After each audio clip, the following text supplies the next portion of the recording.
नमस्कार, ये आकाशवाणी पटना है। अब आप खालिद रशीद से प्रादेशिक समाचार सुनिए। पहले मुख्य समाचार। भाजपा अध्यक्ष जेपी नड्डा ने कहा, मुख्यमंत्री नीतीश कुमार के नेतृत्व में भाजपा, जदयू और लोजपा मिलकर लड़ेंगे बिहार विधानसभा चुनाव। प्रदेश में कोविड-19 से स्वस्थ होने की दर 80.6% हुई। अब तक 98,454 लोग हो चुके हैं स्वस्थ। गंगा नदी में उफान से खगड़िया, मुंगेर, भागलपुर और कटिहार जिले के नए इलाके बाढ़ की चपेट में। बक्सर और भोजपुर में भी बाढ़ का खतरा बढ़ा। और केंद्र सरकार ने राज्यों तथा केंद्र शासित प्रदेशों को सभी पात्र दिव्यांगजनों को राष्ट्रीय खाद्य सुरक्षा अधिनियम में शामिल करने का दिया निर्देश। अब समाचार विस्तार से। भारतीय जनता पार्टी अध्यक्ष जेपी नड्डा ने आज कहा कि उनकी पार्टी बिहार में इस साल अक्टूबर-नवंबर में होने वाला विधानसभा चुनाव मुख्यमंत्री नीतीश कुमार के नेतृत्व में लड़ेगी। श्री नड्डा वीडियो कॉन्फ्रेंसिंग के जरिए बिहार कार्यकारिणी को संबोधित कर रहे थे। उन्होंने कहा कि राज्य में भाजपा, जदयू और एलजेपी का गठबंधन बरकरार है और तीनों दल मिलकर न सिर्फ चुनाव लड़ेंगे बल्कि 3/4 से अधिक बहुमत से जीत भी हासिल करेंगे। नीतीश जी के नेतृत्व में हम अगले चुनाव में जा रहे हैं। हम सबको पूरी ताकत के साथ लगना है और मोदी जी के द्वारा दिए गए भारत को जो मुख्य धारा में लाने के लिए योजनाएं हैं उनको भी जनता तक पहुंचाना है। जब जब भारतीय जनता पार्टी, नीतीश कुमार की जेडीयू और लोक जनशक्ति पार्टी एक साथ आई है, तब तब भारतीय जनता पार्टी और एनडीए की बिहार में जीत हुई है। और इस बार भी हम सब लोग मिलकर के भारतीय जनता पार्टी, जनता दल यूनाइटेड और इसके साथ साथ लोक जनशक्ति पार्टी सब मिलकर के चुनाव लड़ेंगे और यशस्वी होंगे। ये हमको ध्यान में रखना चाहिए, इसके लिए हमको कार्य करना चाहिए। भाजपा अध्यक्ष ने विपक्ष की आलोचना करते हुए कहा कि विपक्ष के पास न तो विचारधारा है और न ही लोगों की सेवा करने की इच्छा शक्ति। विपक्ष बिहार या अन्य स्थानों पर भी it has become a spent force. ये खत्म हुई फोर्स है। इसके पास कोई ताकत नहीं है, न विचार है, न दृष्टि है, न कुछ आगे लोगों की सेवा करने का मन में कोई संकल्प है। ये सिर्फ राजनीति, थोथी राजनीति, हल्की राजनीति, इससे ऊपर नहीं उठ सकते हैं। श्री नड्डा ने इस अवसर पर प्रधानमंत्री के आत्मनिर्भर अभियान की चर्चा करते हुए कहा कि उनकी पार्टी मखाना उद्योग, मधुबनी पेंटिंग और भागलपुर के सिल्क उद्योग को आगे ले जाना चाहती है। प्रधानमंत्री जी ने कहा वोकल फॉर लोकल, वोकल होकर के लोकल को आगे बढ़ाना है और उसकी ब्रांडिंग करनी है, उसकी हमको चिंता करनी चाहिए। आत्मनिर्भर भारत की जब हम बात करते हैं तो आत्मनिर्भर भारत तब होगा जब मुजफ्फरपुर में लीची के उद्योग को आगे बढ़ाने के लिए हम काम करेंगे, मधुबनी पेंटिंग्स के लिए काम करेंगे, टिकुली कला के लिए हम काम करेंगे, मखाना उद्योग के लिए काम करेंगे, खादी सिल्क के लिए काम करेंगे, तब जाकर के ये होने वाला है और इसको हमको अपने साथ जोड़ना चाहिए। यह हमारा आपसे निवेदन है। भाजपा अध्यक्ष ने पार्टी कार्यकर्ताओं से चुनाव की तैयारियों में जुट जाने का आह्वान किया। बैठक को भाजपा के प्रदेश प्रभारी भूपेंद्र यादव, प्रदेश अध्यक्ष डॉक्टर संजय जायसवाल और वरिष्ठ नेता सुशील कुमार मोदी ने भी संबोधित किया।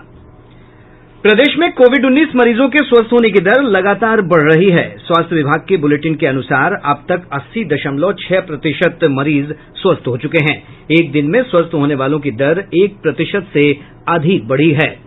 पिछले 24 घंटों में 3,531 मरीजों को उपचार के बाद छुट्टी दे दी गई।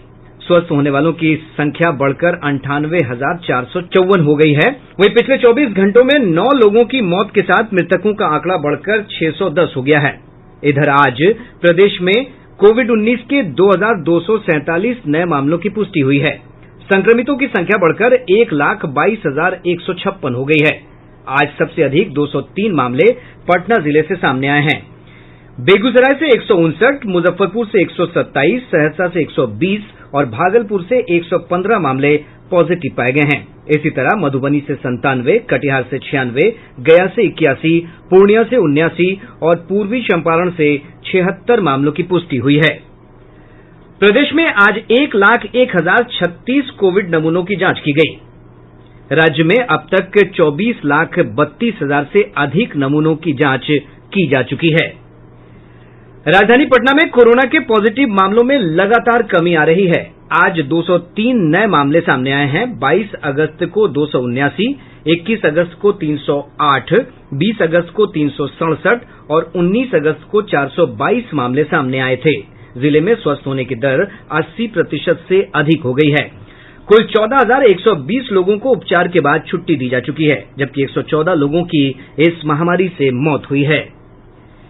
देश में कोविड से स्वस्थ होने वालों की दर 74.9% तक पहुंच गई है। स्वास्थ्य मंत्रालय ने बताया है कि पिछले 24 घंटों के दौरान लगभग 58,000 लोग स्वस्थ हुए हैं। मृत्यु दर 1.86% पर आ गई है। देश में पिछले 24 घंटों के दौरान कोविड-19 के 69,239 नए मामले सामने आने के बाद संक्रमितों का आंकड़ा 30,44,941 हो गया है। इस दौरान इस संक्रमण से 912 लोगों की मौत हो गई है। इसके साथ ही मरने वालों की संख्या 56,706 हो गई है। अब तक कुल 22,80,000 रोगी स्वस्थ हो चुके हैं, जबकि 7,07,668 लोगों का अभी इलाज चल रहा है। नई दिल्ली के Sitaram Bhartia institute of science and research में वरिष्ठ चिकित्सक डॉक्टर अमरचंद बजाज ने कोरोना वायरस से बचाव के लिए स्वच्छता के महत्व पर जोर दिया है। जब तक हमारे पास इनकी ट्रीटमेंट वैक्सीन या मेडिसिन के रूप में ना निकले, तब तक हमें जो प्रिकॉशनरी मेजर्स है वो फॉलो करने हैं। जहां जरूरत ना हो उसमें घर से बिल्कुल बाहर ना निकले, कोशिश करें कम से कम बाहर निकलना है। और जबकि निकलना भी पड़ा घर से बाहर तो कोशिश करें कि जहां आप 2 लोग खड़े हैं, करीब 2 मीटर दूर खड़े रहें, नहीं तो कम से कम 1 मीटर दूर खड़े रहें। स्वास्थ्य विभाग के अंतर्गत संविदा पर काम कर रहे कर्मी आज से अपनी मांगों के समर्थन में हड़ताल पर चले गए हैं। संविदा कर्मियों की हड़ताल के कारण कोविड की जांच भी प्रभावित हुई है। केंद्र सरकार ने राज्यों और केंद्र शासित प्रदेशों को पत्र लिखकर सभी पात्र दिव्यांगजनों को राष्ट्रीय खाद्य सुरक्षा अधिनियम 2013 के अंतर्गत लाने को कहा है। खाद्य और सार्वजनिक वितरण विभाग ने सभी राज्यों और केंद्र शासित प्रदेशों से कहा है कि सभी पात्र दिव्यांगजनों को राष्ट्रीय खाद्य सुरक्षा कानून और प्रधानमंत्री गरीब कल्याण योजना के तहत निर्धारित कोटे का खाद्यान्न उपलब्ध कराया जाए। जिन लोगों को इस योजना के अंतर्गत अब तक शामिल नहीं किया गया है, उनके लिए पात्रता के आधार पर नए राशन कार्ड बनाए जाएं। अंत्योदय अन्न योजना के लाभार्थियों में दिव्यांगजनों को शामिल करना इसलिए आवश्यक है ताकि समाज के इस कमजोर तबके को लाभ दिया जा सके। सूचना और प्रसारण मंत्री प्रकाश जावड़ेकर ने कोविड महामारी के दौर में फिल्म और टेलीविजन कार्यक्रमों के निर्माण की मानक संचालन प्रक्रिया की आज घोषणा की है। इसके अंतर्गत कैमरा के सामने आने वाले कलाकारों के अलावा सेट पर मौजूद सभी लोगों के लिए सोशल डिस्टेंसिंग और मास्क लगाना अनिवार्य होगा। सभी प्रवेश द्वार पर आने वाले की थर्मल स्क्रीनिंग की जाएगी। शूटिंग के दौरान कम से कम कास्ट और क्रू मेंबर होने चाहिए। साथ ही सेट पर किसी बाहरी व्यक्ति के प्रवेश की अनुमति नहीं होगी। प्रादेशिक समाचार आप आकाशवाणी पटना से सुन रहे हैं। गंगा नदी के जलस्तर में बढ़ोतरी और गंडक नदी के जलस्तर में उतार चढ़ाव के कारण प्रदेश के अधिकांश हिस्सों में बाढ़ की स्थिति अब भी गंभीर बनी हुई है। गंगा नदी में उफान से सबसे अधिक प्रभावित खगड़िया, भागलपुर, कटिहार और मुंगेर जिले हैं। मुंगेर जिले के दियारा क्षेत्र के साथ साथ तटवर्ती इलाके बाढ़ की चपेट में आ गए हैं। वहीं शहरी क्षेत्र में भी बाढ़ का पानी प्रवेश कर गया है। दियारा क्षेत्र के जाफरनगर, सीताचरण बिंद टोला, कुतुलपुर, बहादुर नगर और टीकारामपुर सहित कई गांव बाढ़ के पानी से पूरी तरह घिर गए हैं। इन क्षेत्रों से लोग ऊंचे स्थानों की ओर पलायन कर रहे हैं। सदर प्रखंड के चंडिका स्थान के पास टीकारामपुर और सीताकुंड डीह गांव की स्थिति लगातार खराब होती जा रही है। इन क्षेत्रों में सैकड़ों एकड़ खेत में लगी फसल नष्ट हो गई है। लोग राष्ट्रीय उच्च पथ संख्या 28 पर शरण ले रहे हैं। भागलपुर से हमारे संवाददाता ने बताया कि सबौर, कहलगांव और पीरपैंती प्रखंड के कई गांव बाढ़ की चपेट में आ गए हैं। नाथनगर के दियारा इलाके में सब्जियों और फसलों को व्यापक नुकसान हुआ है। खगड़िया जिले में गोगरी और परबत्ता प्रखंड सबसे अधिक प्रभावित हैं। कटिहार से हमारे संवाददाता ने बताया है कि मनिहारी प्रखंड के कई पंचायतों में भीषण कटाव हो रहा है। बाढ़ के पानी के कारण प्राणपुर, मनिहारी, अमदाबाद और बरारी प्रखंड के कई गांवों का प्रखंड मुख्यालय से सड़क संपर्क टूट गया है। इधर भोजपुर जिले के बड़हरा और शाहपुर प्रखंड क्षेत्र के गांवों में बाढ़ का पानी तेजी से फैलने लगा है। कई गांवों का संपर्क प्रखंड मुख्यालय से भंग हो गया है। जिलाधिकारी रोशन कुशवाहा ने बाढ़ के खतरे को देखते हुए अधिकारियों को अलर्ट पर रहने का निर्देश दिया है। इधर बक्सर जिले में कई स्थानों पर गंगा नदी से कटाव शुरू हो गया है। दियारा के कछार में नदी के पानी के फैलाव को देखते हुए अभी से लोग ऊंचे स्थानों पर जाने लगे हैं। वहीं गंगा की सहायक नदियों कर्मनाशा, ठोरा, धर्मावती और कंचन के तटीय इलाकों में भी पानी रिसाव होने लगा है। दूसरी तरफ गंडक नदी में लगातार पानी छोड़े जाने के कारण गोपालगंज और सारण जिले सबसे अधिक प्रभावित हैं। गोपालगंज जिले के कुचायकोट प्रखंड में भसही नदी की धारा को तोड़ने के लिए बना स्टर्ड नदी में समा गया है। मौके पर बाढ़ सुरक्षात्मक कार्य जारी है।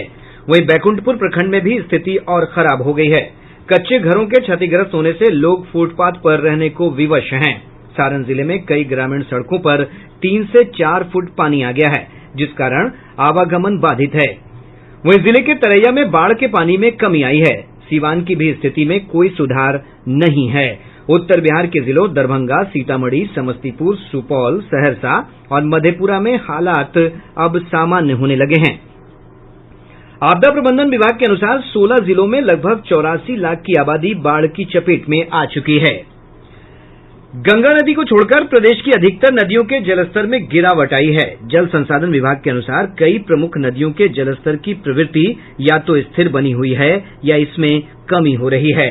गंडक नदी पश्चिम चंपारण के चटिया में लाल निशान से नीचे आ गई है, जबकि गोपालगंज के डुमरिया घाट में नदी का जलस्तर खतरे के निशान से मात्र 66 सेंटीमीटर ऊपर रह गया है। वहीं बूढ़ी गंडक नदी का जलस्तर समस्तीपुर के रोसड़ा में लाल निशान से अब भी 2 मीटर 60 सेंटीमीटर, जबकि खगड़िया में लगभग 1 मीटर ऊपर है। सिकंदरपुर और समस्तीपुर में नदी खतरे के निशान के आसपास बनी हुई है।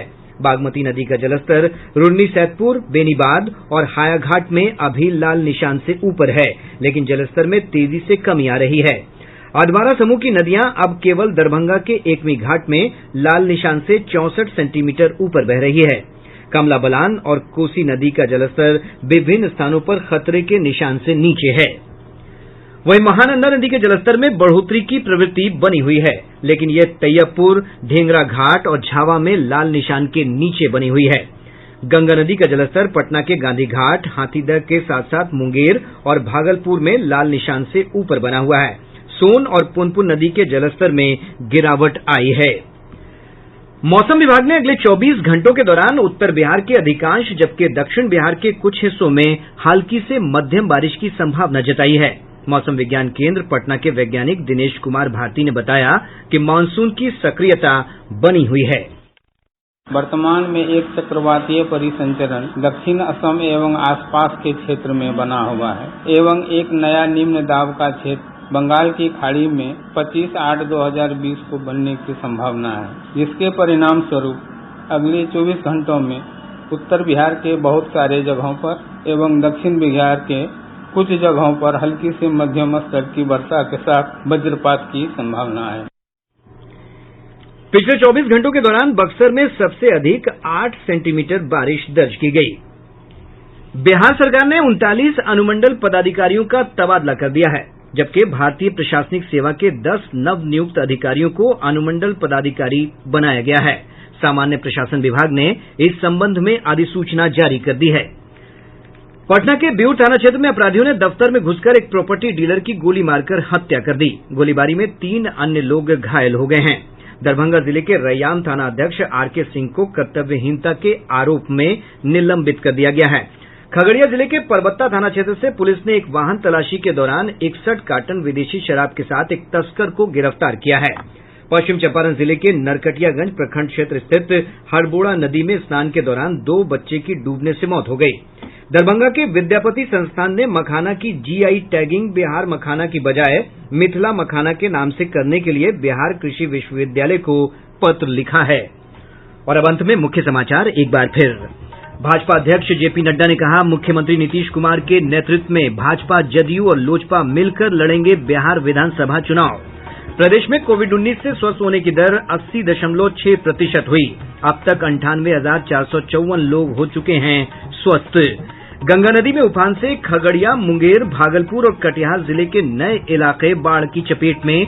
बक्सर और भोजपुर में भी बाढ़ का खतरा बढ़ा। और केंद्र सरकार ने राज्यों तथा केंद्र शासित प्रदेशों को सभी पात्र दिव्यांगजनों को राष्ट्रीय खाद्य सुरक्षा अधिनियम में शामिल करने का दिया निर्देश।